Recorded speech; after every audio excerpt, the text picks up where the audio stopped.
And anyway, we got on a boat, the American Legion, which was a fine troop ship.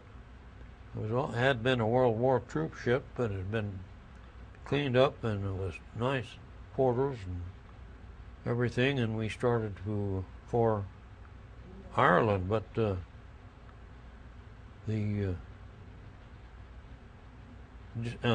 something about the steam engine part broke down, and so we were able just to barely hobble into Halifax. That was kind of, I mean, this gets the scary part when, and going along there, and we'd been reading in the papers how many ships were being sunk by the U-boats, and we got to Halifax, and they couldn't fix the darn thing, so they brought us back to Camp Edwards in Massachusetts. We stayed there a month, and they shipped us finally on to the USS Mexico. I guess that was it. It was a terrible darn boat. It had been used for hauling cattle, I believe. And so we made it then to Ireland. And how much of this do you want here? Keep going, you're fine. Because this could drag on all night here. That's all right. Go ahead. Some of it's going to wind up on the cutting room floor, I think. Anyway, we did our thing in North Ireland, and that was fun, and we learned quite a bit more there, and went on several maneuvers, and had a good time. Probably better time than we should have had. Eventually, then we went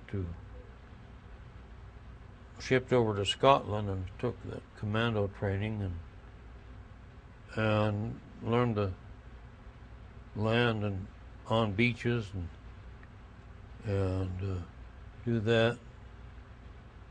And after, I don't remember how long, we got on the Winchester Castle and shoved off we didn't know that at the time, going to North Africa.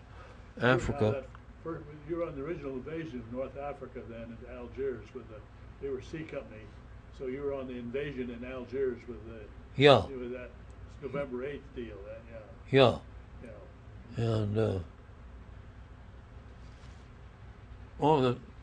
trip down there, we had wonderful quarters on the Winchester Castle. We had the whole upper fantail to ourselves, and we had bunks, not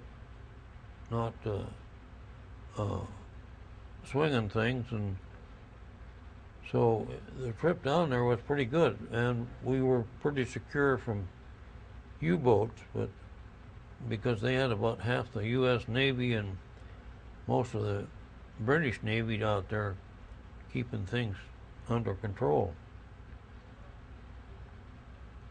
And then we went on into the Mediterranean, and right now I can't remember what day it was. We made our landing outside of Algiers, up on the wound up above Algiers. Here's something that I'm going to tell, and I can't sometimes believe that it happened. On the fantail, we could walk out onto the deck, and above us on the upper deck was a system of 4-inch anti-aircraft up there. And I woke up one morning, I got out and walked out onto the open deck. Just as then, I heard a couple of these British kids up there saying, "Should we call the sergeant?" And I looked up, and here came a doggone airplane right down on us. And they didn't have time to call the sergeant, and I have looked at all kinds of aircraft books, and to this day I can't believe that it was a German plane because he didn't do anything to us. But he had something right in between. He was a one-engine plane, and he just kind of coasted on above us, kicked in his engines, and took off. You know, that's so damn scary that it almost comes like back like a bad dream. But it wasn't a bad dream because we didn't get bombed. Yeah. But anyway, then we landed in Algiers. That was outside of Algiers. That was a good enough. We had a good do on that because we hardly lost any men. Mostly it was drownings, and I was part of a Bangalore torpedo gang. We carried long tubes with explosives in it, and we were to take those things in case we encountered barbed wire entanglements, and our job was to shove that stuff up under the barbed wire and explode it, and it would rip out all the wire out. And as we had practiced that in Scotland till Heck wouldn't have it. And so when we went and did this, there was Doc McGregor, and I can't remember if Kenneth Gorley was with us, but there must have been 3 or 4 other of us, and we had to go off the boat first, and that was another nice thing. We didn't have to go down the scramble nets.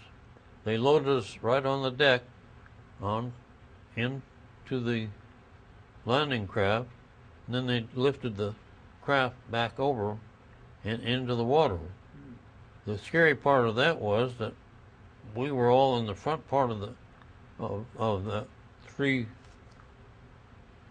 bench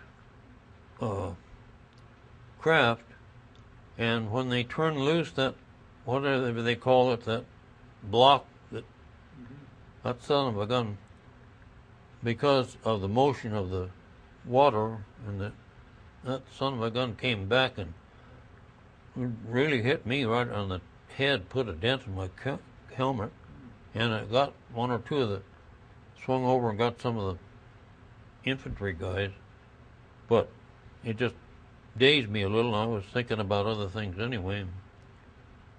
So then we went on up the hill like we'd practiced, and we had practiced enough so that we were able to get right to where we were supposed to be at a road junction. Didn't have to blow any damn barbed wire. And our next job was, if need be, we'd take that explosive and neutralize that road junction up there. Didn't have to do that either. And after that, I can't remember whatever all happened. We eventually, I guess they came and got us, and we went into bivouac in some olive orchard.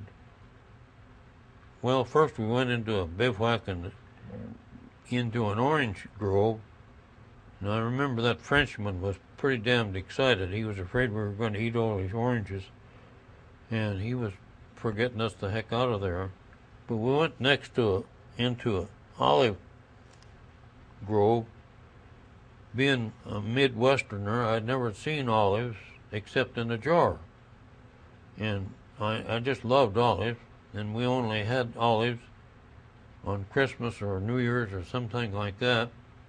And so I saw all these olive trees, and I thought, oh boy, went for those like mad, but they're terrible.